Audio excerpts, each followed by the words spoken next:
hal-hal yang berkaitan dengan hukum-hukum zakat fitrah. Zakat fitrah pertama hanya wajib bagi orang yang menemukan terbenamnya matahari di akhir bulan Ramadan.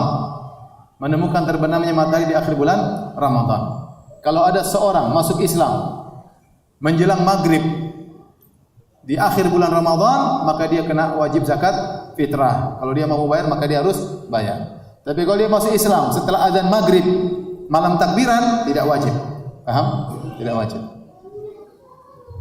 Ada orang anaknya lahir sebelum maghrib, maka terkena wajib bayar zakat fitrah. Kalau anaknya lahir setelah maghrib, tidak kena wajib bayar zakat fitrah. Tetapi kalau anak dalam perut, dianjurkan bayar zakat fitrah, hukumnya sunnah, tidak wajib.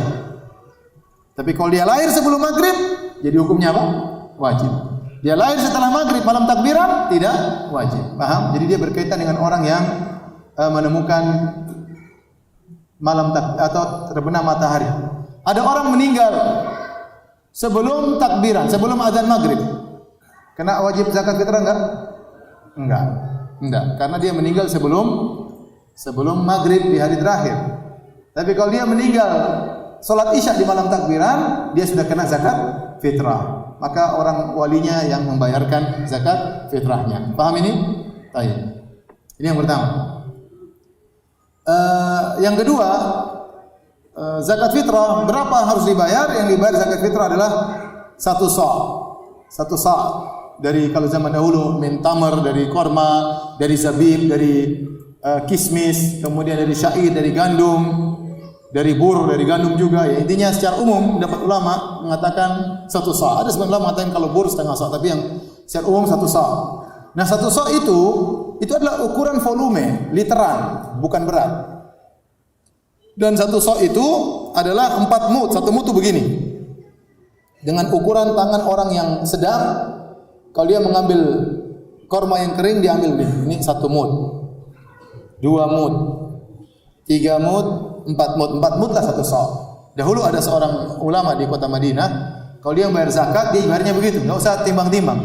Sini.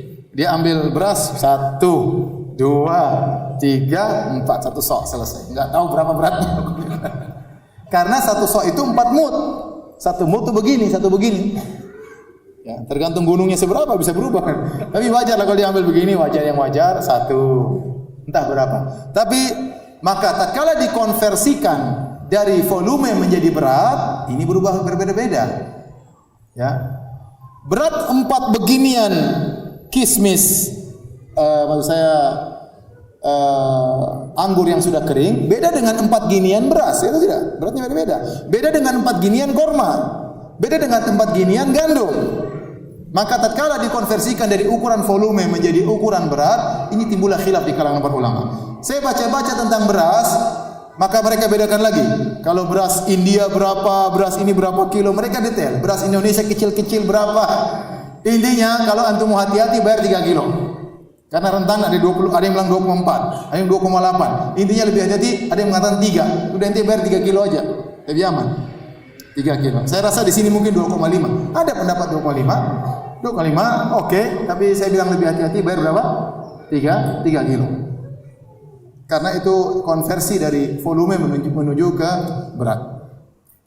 Terus zakat fitrah, apakah boleh dibayar dengan uang?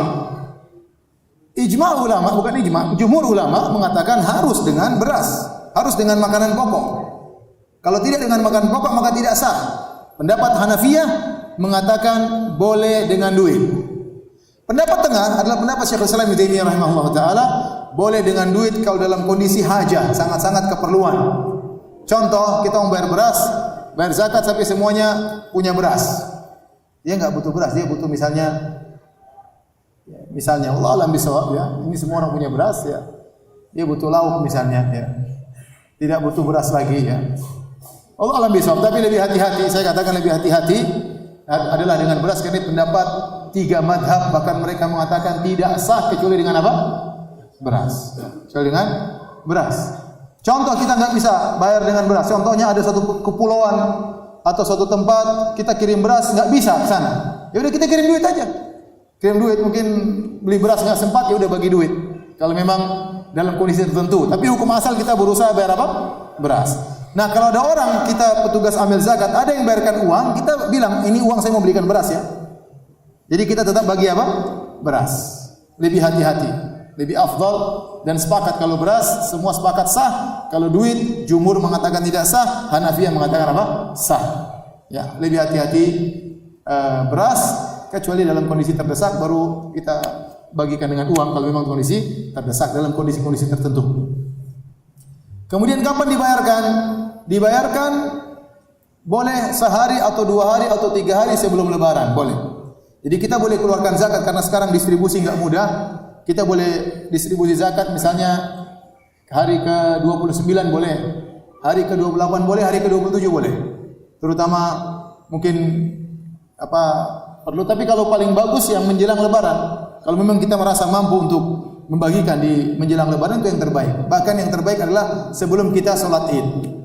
Itu yang terbaik. Tapi susah, terkadang kita sebelum sholat Id cari orang mau bayar zakat, enggak ada yang mau terima zakat, susah. Padahal zakat tidak boleh dibayar setelah sholat Id. Kenapa semakin dekat lebaran semakin baik untuk dibayar? Karena fungsi zakat fitrah adalah agar orang tidak kelaparan pada hari tersebut. Mereka punya beras, mereka bisa makan beras. Tidak punya lauk, mereka bisa campur dengan apa? Garam, atau mereka bisa cari lauk, yang penting beras ada. Itu yang paling penting. Jadi zakat fitrah itu fungsinya bukan memperkaya orang, bukan untuk memenuhi kebutuhannya setahun. Itu zakat mal. Paham? Yang ini beda. Makanya kata para ulama, zakat fitr hanya dibayar untuk 2 asnaf. Cuma miskin dan apa? Fakir. Ya, fakir miskin saja. Bukan untuk utang, enggak, bukan orang berutang enggak, tapi untuk fakir dan miskin saja.